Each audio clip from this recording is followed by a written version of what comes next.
Immigrant, especially illegal immigrant, is not welcome in Poland. This is what we promised, and these words will be kept. Us Europeans are becoming poorer and poorer because of you. Many Australians are very much in fear of it. Wish to see the banning of the burqa. Why we don't have a right to say no? In today's world, immigration has become one of the most heated political debates, with policies that seem to defy logic. Some politicians are standing up and saying, enough is enough. Patriotic politicians who don't want their countries overrun by unchecked illegal immigration, after all, it is illegal, are taking action. These are the politicians who are unafraid to take bold stances, call out globalist agendas, and fight for their nation's sovereignty.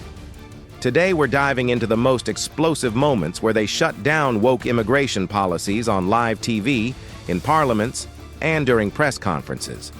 Whether it's Poland slamming the door on illegal migration or Hungary defending its borders, these politicians refuse to back down.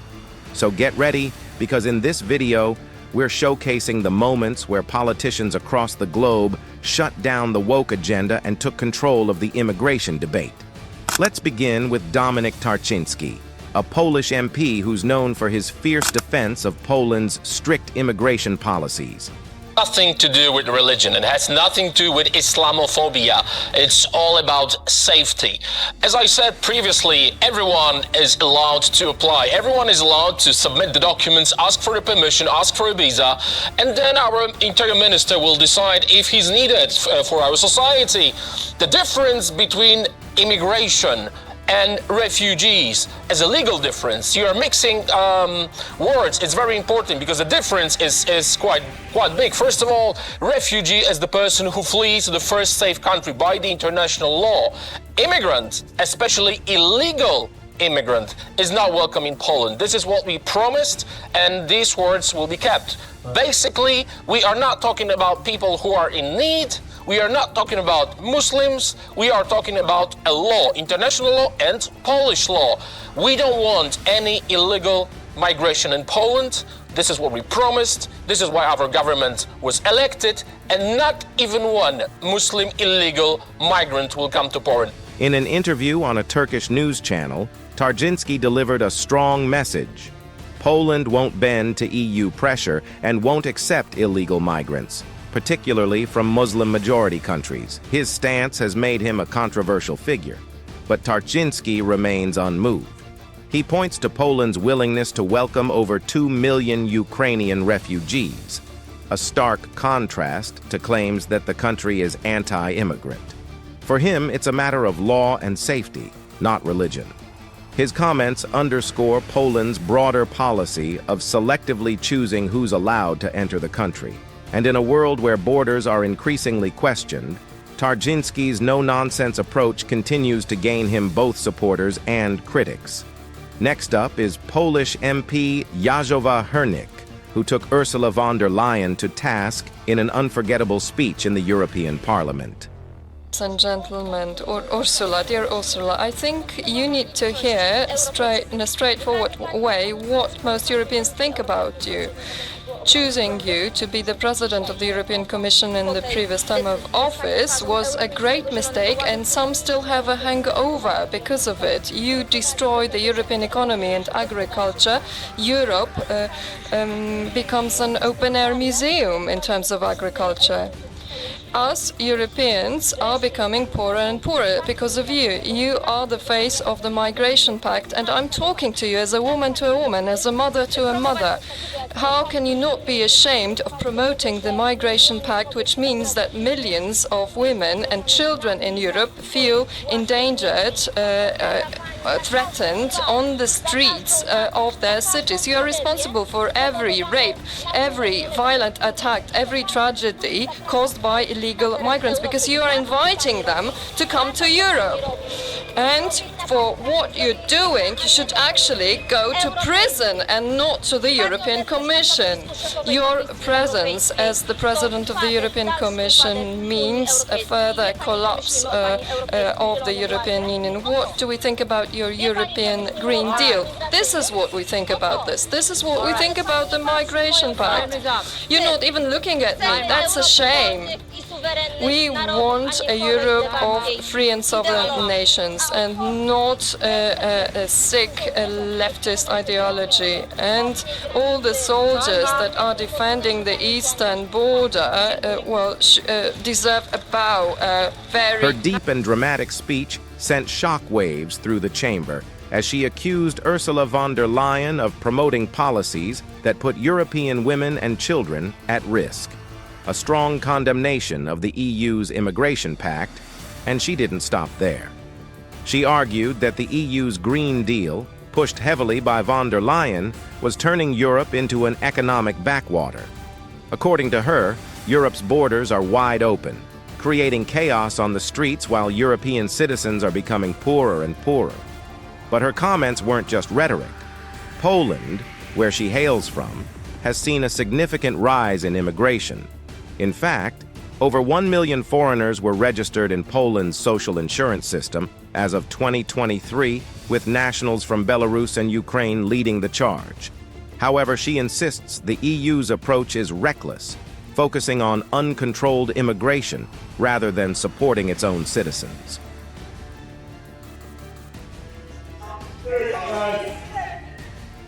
Senator Hanson.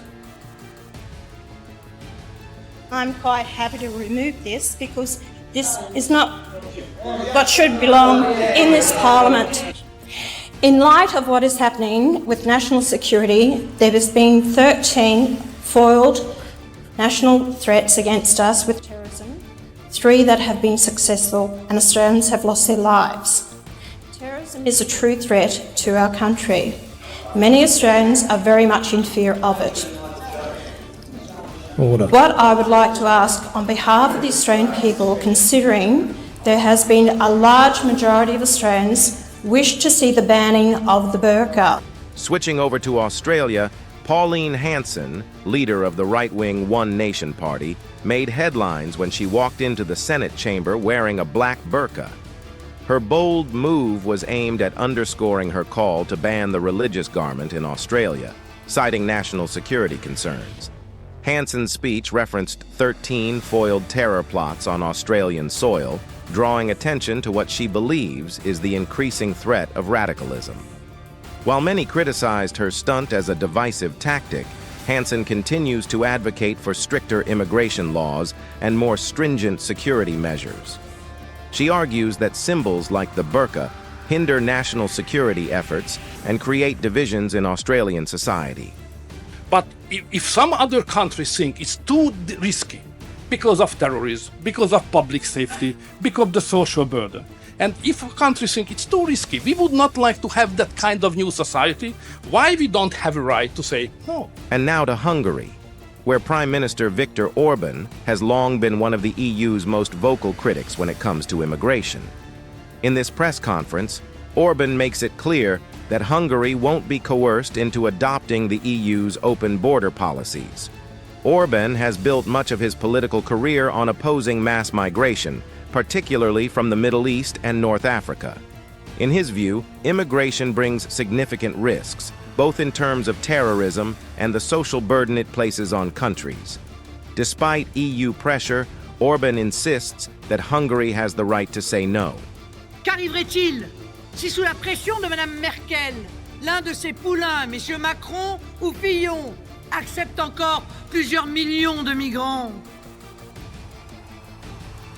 Votre quartier, votre village, l'école de vos enfants, votre vie, votre niveau de salaire seront inévitablement impactés par le choc.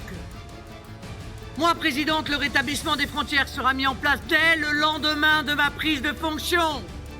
Now we turn to France, where Marine Le Pen has built her political platform on opposing mass immigration. In this clip, Le Pen warns that immigration under Emmanuel Macron will continue to destroy French neighborhoods, schools, and villages. Her solution? Restoring France's borders and ending immigration altogether. Le Pen's message has resonated with a growing number of French citizens, especially in light of economic challenges and concerns about the social impacts of large-scale immigration. In the wake of the 2024 legislative elections, where the National Rally, RN, made significant gains, Marine Le Pen continues to shape the national debate on immigration. While Emmanuel Macron's Ensemble coalition struggled, Le Pen and her allies have cemented their position as a formidable political force. Le Pen's hardline stance on immigration remains one of the cornerstones of her platform. We first use the Dutch law and the crisis law we have to make sure that there will be less influx of asylum seekers in the Netherlands. And that is something that we don't need the European Union for. That is totally compatible with European law.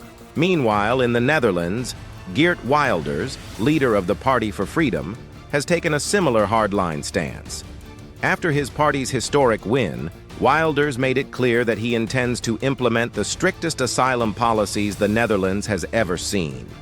Wilders insists that the Netherlands doesn't need the EU's approval to secure its borders.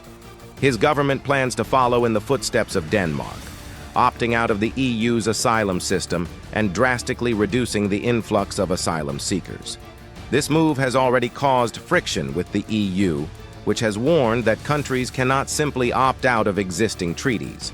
But Wilders, much like Orbán and Abascal, remains steadfast in his belief that national sovereignty must come first. And there you have it, some of the most powerful moments where politicians shut down woke immigration policies. If you enjoyed this video, make sure to subscribe for more content, and let us know in the comments which politician's statement resonated the most with you.